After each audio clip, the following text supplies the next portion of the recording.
Okay, good morning to all. Today I'm going to discuss about the chapter number 5 of computer application problem solving methodology.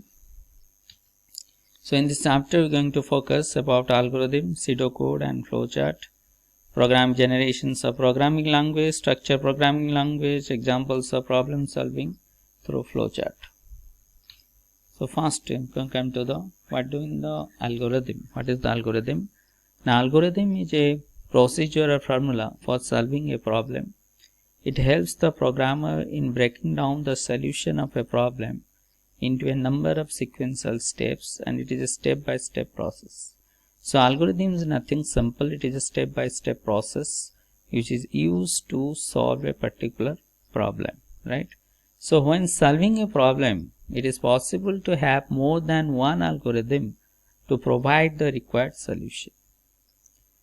Next, the initial step, that means which one the first step of the algorithm is called start, and the final step, that means at the end, it is known as the end. End step is known as the end. There is a space and time complexity associates with each algorithm. So here, that means that two factors is associated with each algorithm. One is your space complexity, another one is the time complexity. So first come to the what is the time complexity. Time complexity specifies the amount of time required by an algorithm for performing the desired task. That means how much time is required to solve or to execute an algorithm to solve a particular problem. That amount of time is known as the time complexity. That means a algorithm is required already consume your 5 minutes to solve a particular problem, then the time complexity is 5 minutes. Right? Similarly, what is the space complexity?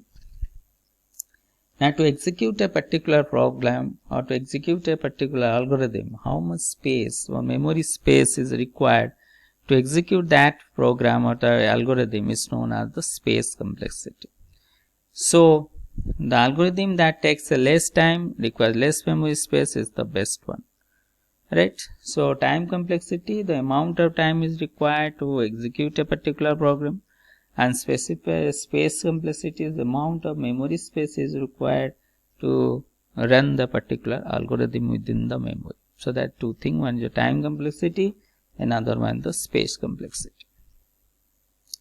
Next is this is the example. Suppose there is a algorithm to add two number. Suppose here algorithm to add two integers a and b and display the result. The first step one, as is the theory, step 1 is your start.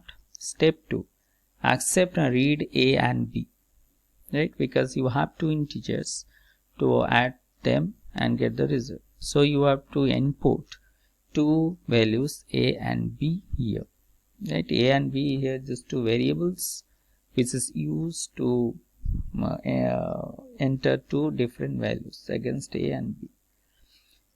Next is your step 3, result equal to a plus b. Step 4, display or write result. Step 5, end or stop, right? So this is the algorithm. This is the step-by-step process how to write an algorithm. This is one example. Step, you have to add two number here to enter two number in the computer a and b as a two memory location. His name is a and another is your b. That's why read the values a and b, result equal to a plus b. That means here you are using the logic. You just add two number result and store that value against a memory location whose name is result. Next is your display the result. That means whatever the output present within that result area, it will be displayed on the screen. This will write the result, and the end, last is end and stop. Next is your flowchart. What do you mean the flowchart? Basically, it is the pictorial representation of an algorithm, right? It is a pictorial representation of an algorithm.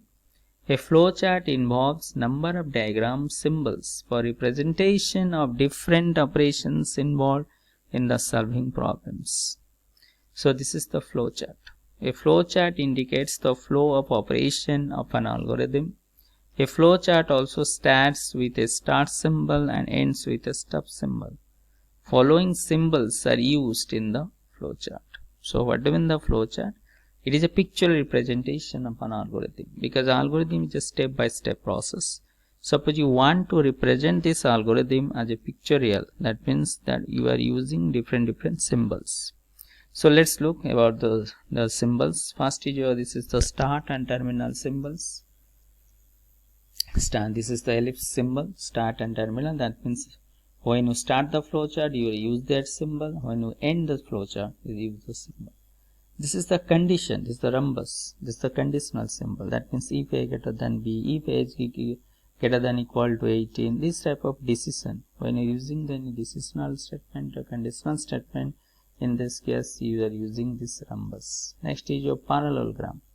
This is for use for input and output process. For input and the output. Right. This is the processing, and this is the connector. Right. So let's look at the example, the flowchart. Here, the flowchart is used for addition of the two number.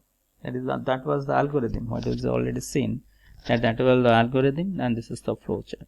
In the first step, you just start the symbols. The ellipse symbols are used.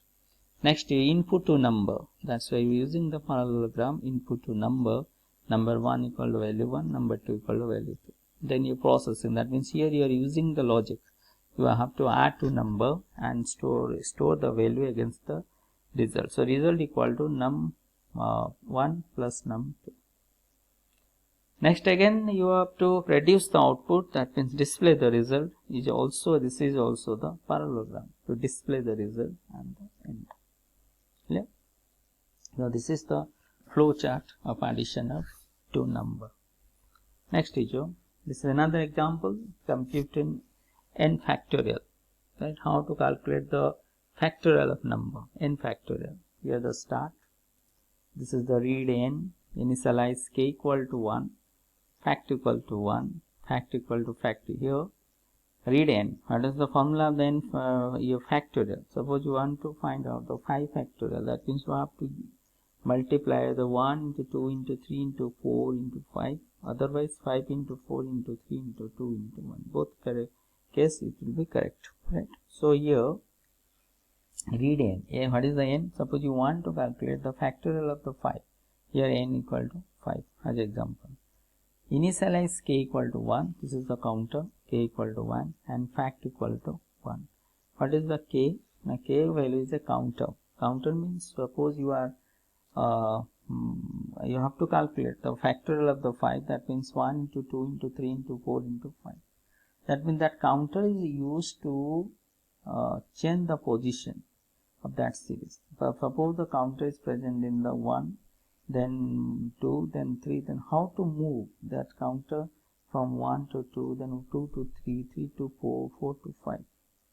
You have to put the logic. That means you are using here a counter which will automatically jump from one position to another position 1. That's why you are using the k equal to 1. 1 means here you have to calculate the factorial number 5. That means your formula is 1 into 2 into 3 into 4 into 5. So here counter controller first initialize the value as 1. That means you fix the counter value pointer at the 1. Okay. Next is your fact equal to 1. Whatever the result is coming, that means 1 into 2, 2 into 3, 3 into 4, 4 into 5. Whatever the result will coming, you store again a fact value fact. Right? And you initialize the fact location as a 1. Next equal to fact into k. Fact equal to fact into k. That means whatever the value, suppose test the logic, each k equal to n. K equal to what is the value of k? K equal to 1. Next n, what is the n value? Here n value is 5. You check the logic. 1 is equal to 5? No. So k equal to k plus 1. Whatever the value, k value is 2. Similarly, that means fact equal to fact into k. What are the value of the fact initially? 1. 1 into 2 is 2. Now the current value of the fact equal to 2. Again, is 2 equal to 5? No. K equal to k plus 1. That means k equal to 2 plus 1. That means 3. So fact equal to fact into k. Whatever the value was previously reduced, that is your 1 into 2 is 2. Next is your 2 into 3 is 6. Next is 6 or 4. At the last, when the k value is 5, 5 equal to 5. 5 equal to 5. Yes, write the fact. That means whatever the value is stored in this fact location, that will be displayed on the screen. That means write the fact. Clear? So this is not the last with the stop symbol. Next is your pseudocode. What do you mean the pseudocode? Analyzing a detailed algorithm before developing a program is very time consuming, so it is necessary to only focus on the logic of the program. That means when you write a large algorithm, so it is very difficult to each steps of that algorithm. So you just only focus on the logic of the program. So what is the logic of the program? Logic means this one. On the algorithm, the logic is this one. Result equal to equals. Then here is the algorithm to calculate the addition of two numbers. So what is the formula of the addition? Not just a plus b or b plus c. That is the syntax. So this is the logic part. And the pseudocode says you just focus on the logic part. Right? So pseudocode helps us to solve this problem. Next, pseudocode is not written using specific syntax. It is written with a combination of generic syntax and normal English language, and it helps the programmer to understand the basic logic of the program. And pseudocode to add two numbers and display the result. How to write? Integer a, b, result, input integer a, input integer b, result equal a plus b. That means here you are just focused on the logical part, not the neither the syntax part. Clear? So that is the thing, right? So that is known as the pseudocode. So pseudocode is nothing. It is a simple English language. There is no specific syntax. You just focus on the logic part, and writing style define integer a, b like this. So there is no specific syntax to how to write that thing. Right now you can just use the simple English language and you write the pseudocode. Okay. So okay, thank you to all. This about this chapter 5 is also very small chapter. Next we are going to discuss about the C programming, chapter number 6. Okay, thank you to all.